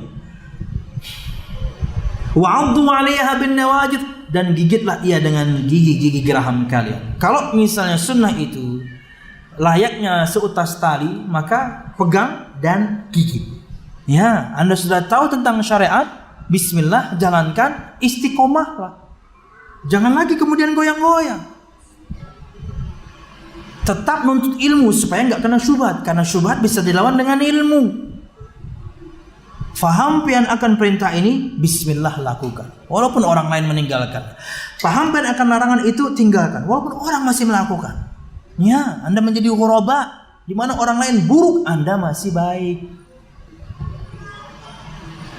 Wallahu a'lam bishawab. Wa iyyakum wa muhdatsatil umur. Kita sedang bahas ini sebenarnya, yaitu larangan Nabi Muhammad agar kita tidak mengada-ada dalam syariat yang beliau bawa, dan jauhilah kalian semuanya dari perkara-perkara yang baru. Semua yang baru? Enggak. Hadis tadi ada keterangannya, fi amrina, dalam urusan kami ini, agama. Kendaraan nikmati, sepeda motor, mobil nikmati, manfaatkan. Bahkan ketika Anda punya sepeda motor baru, mobil baru, doanya sama seperti doa ketika Anda baru menikah. Sama, pegang mobilnya, pegang setirnya. Allahumma inni. Ya, doa untuk sebuah tunggangan waktu itu. Ketika seorang membeli budak atau punya budak atau menikah wanita atau memiliki tunggangan, pegang dia. Allahumma inni as'aluka khairaha wa khaira ma jabalta alaih wa a'udzubika min syarri wa syarri ma jabalta alaih. Ya Allah, aku mohon padamu kebaikannya dan kebaikan tabiatnya. Aku berlindung padamu dari keburukannya dan keburukan tabiat. Berlaku untuk tunggangan, supaya kendaraan pian hanya dipakai kepada hal-hal yang baik, dipinjam orang dan maksiat, mogoknya. Mobil baru, tapi ada teman yang minjem, tapi ingin dipakai maksiat, mogok. Mbah pian datang, nyala pulang, ingin masuk, mogok pulang. Misal doang. Kenapa? Karena dia hanya ingin dibawa kepada tempat-tempat yang baik. Jadi untuk siapapun di antara kita juga, siapapun yang pasang-pasang stiker kebaikan gitu ya, mungkin stiker dakwah sunnah, stiker Rifkon TV, stiker Roja TV. Hati-hati kepada siapa Anda meminjamkan mobil Anda. Nggak seru dong dipinjam, dia ke night club, Roja Ganal di belakang. Siapa ini yang ke night club nih, stiker Roja ini? Ini persis nasihat yang saya dapatkan langsung dari Ustaz Badrul. Ketika kalian berkunjung, dia kasih segepok stiker Roja. Nirul, makasih Tat.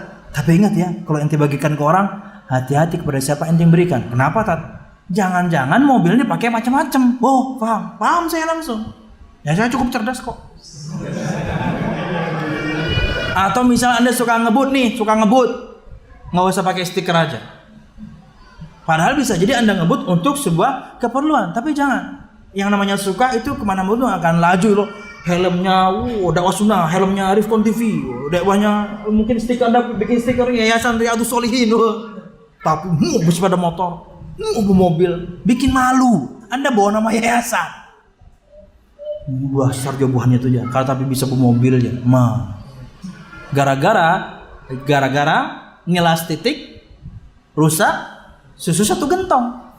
Gara-gara Anda satu orang habis semua. Ini bukan jamaah musola sunnah dah nih ya.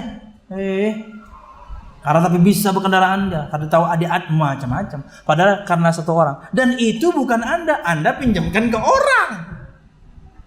Plus Anda pinjamkan helmnya juga. Aduh. Jadi kalau Anda lepas saja. Sebagian ikhwah di Banjarmasin mereka mencopot stikernya memang.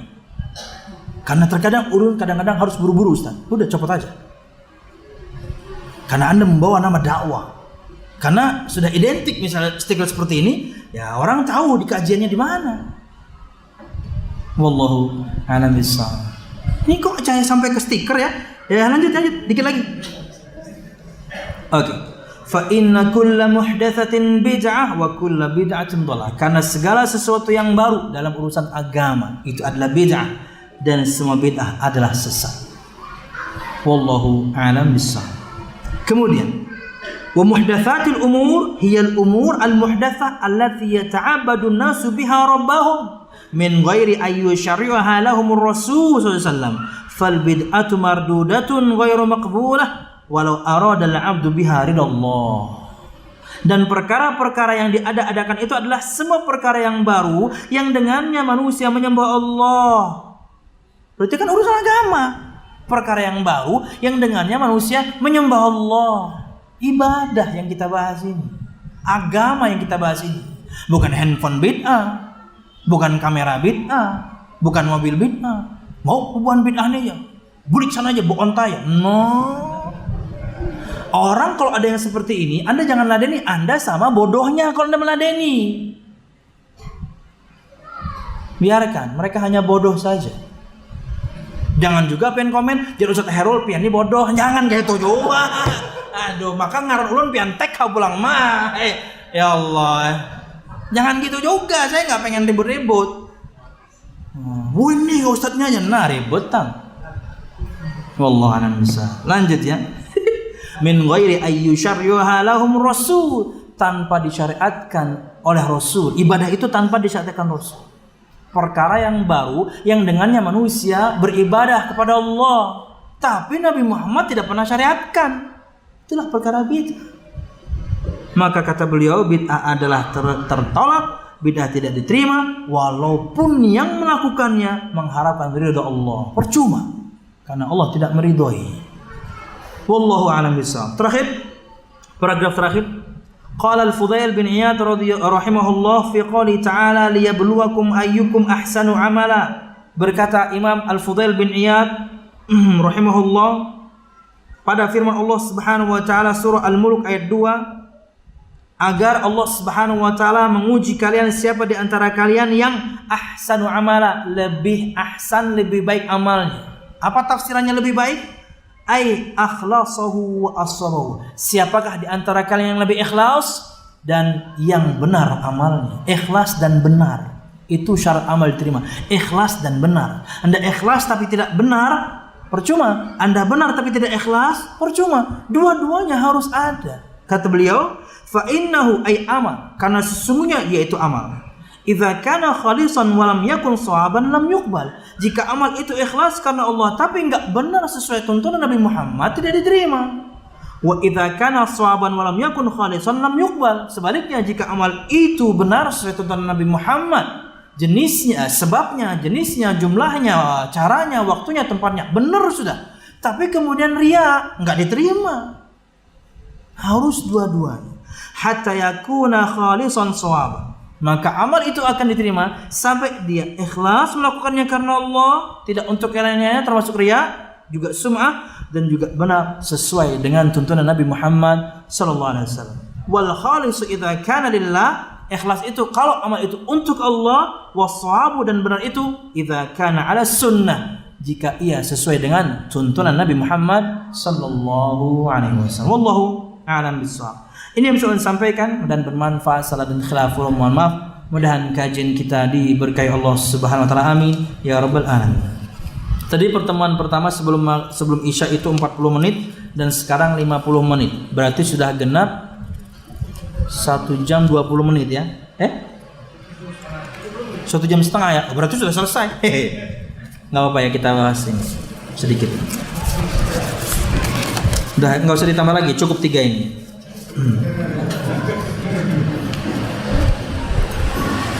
Assalamualaikum Ustadz, saya seorang guru. Ustadz, saya guru.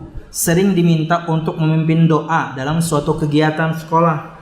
Padahal saya bukan guru agama. Apakah ada dalil yang membolehkan untuk membaca doa yang dipimpin? Mohon nasihat Ustadz saya jika dihadapkan pada kondisi tersebut. Kalau dirutinkan, Anda jangan lakukan. Ya. Karena sesuatu ibadah jika dirutinkan, Anda butuh dalil. Tapi jika sesekali momen tertentu Anda bisa, boleh, nggak ada masalah. Angkat tangan, nggak ada masalah. Tapi kalau dirutinkan, ini yang butuh dalil. Wallahu a'lam bishawab.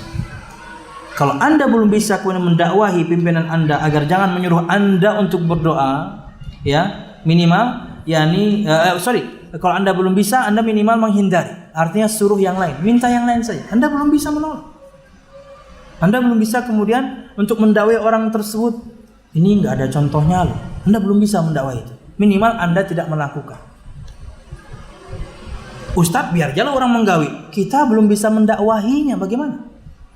Yang kita bisa hanya kemudian mengingkarinya di hati. Tapi jika Anda punya kemampuan untuk berdialog, silahkan. Wallahu a'lam bishawab. Karena kebenaran harus disampaikan. Walaupun kadang pahit, walaupun kadang Anda dituduh macam-macam. Tapi yang kita harapkan ridho Allah, bukan ridho manusia. Yang mencari ridho Allah, tapi manusia murka, manusia nanti akan ridho. Tapi kalau mencari ridho manusia, Allah yang murka. Man iltamasa ridho Allah bisakhatin nas, radiya anhu Allah wa radiya anhu nas. Wa man iltamasa ridho nas bisakhatillah, sakhita anhu Allah wa sakhita anhu nas. Riwayat Imam Tirmidzi dan saya tidak salah. Barang siapa yang mencari ridho Allah walaupun manusia enggak suka, maka Allah akan ridho kepadanya dan nanti manusia akan ridho. Tapi barang siapa yang mencari ridho manusia, yang penting orang senang, yang penting orang ketujuh, tapi Allah murka kepadanya, dan suatu saat nanti manusia juga akan murka pada Anda karena mereka tahu selama ini Anda hanya menjilat, Anda tidak menyampaikan kebenaran pada Anda tahu. Wallahu a'lam bishawab. Jadi kalau sekali, no problem. Tidak rutin dan kemudian tidak terjadwal gitu. Mesti acara A, pian terus jangan. Sesekali boleh. Wallahu a'lam bishawab. Dan hukum asal doa ngangkat tangan enggak apa-apa. Hukum asal doa itu ngangkat tangan, enggak apa-apa. Bismillah. Ustaz, di lingkungan rumah ulun sering berselamatan. Dan ulun kada umpat. Tapi ulun dipanderi tetangga. Mama yang panas telinga. Mama yang panas telinganya gara-gara ulun selalu dipanderi tetangga. Tapi ulun selalu diam. Kada suah memberi tahu dalil-dalilnya. Apa ulun salah? Siap. Jika Anda sudah belajar, sudah tahu, maka tugas Anda menyampaikan, khususnya ke mama. Orang tua yang harus Anda dakwahi lebih dulu agar dia faham. Nanti Anda akan mendapatkan supportnya. Lain kali orang-orang memandir, mama pian di garda depan. Nyawa ada apa memandir anak kondak? Nah, pian, mama pian yang maju. Anak kutu kada hadir itu keyakinannya nang nyawa gawi ini karena sunnahnya cuma nya kada kau pandir unda apa pandir mu mama pian maju karena mama pian sudah paham. Kenapa? Pian yang fahamkan. Tapi jangan gitu juga ngomongnya, nanti berantem sama masyarakat. Anakku kada umpat itu keyakinannya lah. Kenapa sudah? Kada usah lagi dipandirkan daripada buat nyawa berdosa. Apa kan alasannya? Nah, takutnya anakku. Jadi mamanya berlepas diri juga namanya. Dialog ikam sana. Kenapa ini kada empat? Kenapa ini kada menggawi? Amun dapat ikam jawabannya, hormati keyakinan inya. Gitu dong. Wallahu a'lam bishawab. Ulun ketika lulus Madinah, ulun tentukan sikap. Diundang enggak hadir, diundang enggak hadir. Tak taunya salah satu ajudan lah ya, atau istilahnya pesuruh dari Pak RT gitu datang dan kemudian mengatakan bahwasanya ulun diundang tidak datang, tapi kemudian dia mengatasnamakan bahwasanya ulun tidak ikut akan perkara yang baik, kalau nggak salah begitu. Padahal ya yang mereka lakukan macam-macam. Akhirnya saya bilang ke orang tersebut, titip salam ya sama Pak RT ya. Saya tunggu di musola 5 waktu, gitu aja. Ya. Saya tunggu di musola 5 waktu. Kayak gitu aja. Rupanya sampai berita itu. Dan dia cukup cerdas. Dia menyuruh saya satu perkara yang mungkin masih diperselisihkan, apalagi misalnya bid'ah. Anda menyuruh saya melakukan yang tidak ada perintahnya. Yang jelas perintah Allah, ente kemana? Yang jelas perintah Allah salat, Anda kemana? Ke musola mah tuh orangnya, alhamdulillah. Paham dia berarti. Ya, Anda mengharuskan saya hadir di acara yang saya yakini ini tidak ada tuntunannya. Hormati dong pendapat saya. Tapi saya tentukan sikap. Orang menelpon, Ustadz kau kami isi acara apa ya bu? Anu Ustadz istana meratan. Nah, maaf bula ulun kada menggawi. Oh, paham berarti. Ketika ulun mengatakan ulun kada menggawi, oh berarti sudah paham. Tapi ada yang nanya, ya ulun terangkan. Pernah ulun kejebak nih, menggantikan seorang. Ulun kira menggantikan ceramah. Ustadz kawakah menggantikan Ustadz Fulan? Ada apa bu? Ini ada acara nih Pak Ayah pengajian. Sidin kada kawa. Oh siap, datang ulun. Begitu datang, tok-toknya subhanallah. Maskapai penerbangan sudah siap di dalam musola itu. Nah salah yang sekalinya ya, kan waktu itu ya maskapai penerbangan. Ada beberapa maskapai. Nah salah. Akhirnya waktu itu yang saya sampaikan kurang lebih yang saya sampaikan sekarang ya. Karena waktu itu ibu-ibu wani jolo menyambat nang pengen gawe ini kita contohnya. Karena ibu-ibu coba bapak-bapak. Tuntung sudah bola pokoknya ini keyakinan ulun pokoknya. Ulun kada kau juga merubah pian. Keluar. Makasih tatlah keluar. Jarak 100 meter kerja suara. Wah, ampian bisa nih. 200. Wah, kerja jauh ampian. Rada jauh keluar. Main pulangnya mati sekalinya. Jadi saya pernah kepergok ya. Akhirnya saya ketika diminta saya akan mendetail acara apa, momennya apa. Karena terkadang ulun juga lupa bulan. Ini Rabiul Awal misalnya, lu lupa bulan. Bahwasanya itu Rabiul Awal. Pokoknya berarti acaranya Maulidan. Lu kadang acara apa bilang? Langsung lu tentukan sikap. Akhirnya orang tahu. Kada usah mengial sidin kada menggawi. Enak jadinya. Lu nyaman jadinya.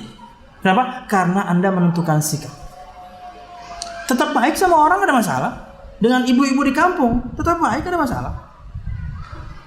Terkadang ya nih dulu sih ya waktu ulun di Dahlia, ya mereka menggawe macam-macam. Acara apa bu? Yasinan pakai biasa. Oh, mun sudah tuntung biasinannya lah pada ulun hanya datang. Wallah bisa. Jadi no problem. Yang penting kita jelas orang faham. Walaupun suatu waktu pernah salah faham ya. Ketika mama meninggal. Kan mama meninggal berarti kami anak-anaknya, abah dan anak-anaknya itu yang punya gawe, punya kerja berarti ya. Waktu itu lu menyampaikan di keluarga, ibu-ibu juga hadir. Pokoknya ibu-ibu ini hari H mama ulun meninggal, kada usah umpat ke kubur. Amun pian hendak ziarah kubur isuk. Wassalam, selesai. Yang tersebar di masyarakat Hairul melarang ziarah kubur. Nah, ibu-ibu tuh ulun cuma mengatakan hari ini jangan, ini hari H mama ulun dikubur, pengen anak ziarah isuk. Sekalinya yang tersebar Hairul melarang ziarah kubur. Ya salam. Itu pangalihnya ibu-ibu nih, masya Allah. Apalagi ibu-ibu naik metik ya lobah, iya. Jangan pernah diklaksoni, pian kada menginggir sih den. Wallahualam bisa. Bayangkan ibu-ibu satu aja bisa menguasai jalan. Anda bisa bayangkan ibu-ibu touring. Wah, celaka itu.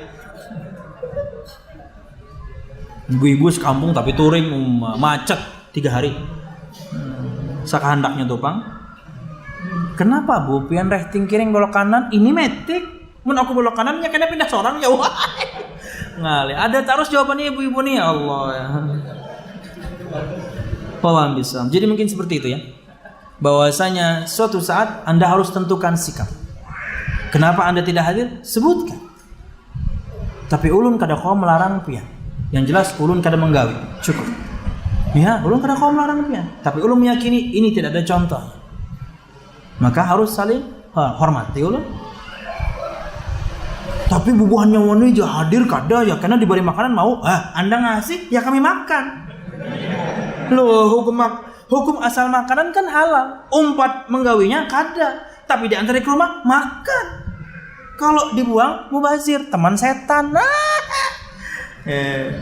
Kadang-kadang buahnya sangit lah. Buahnya ini ya hadir kada ya pas dibari mau aja. Karena kami pakai hukum makanan itu basicnya halal. Ini makanan halal, kami makan.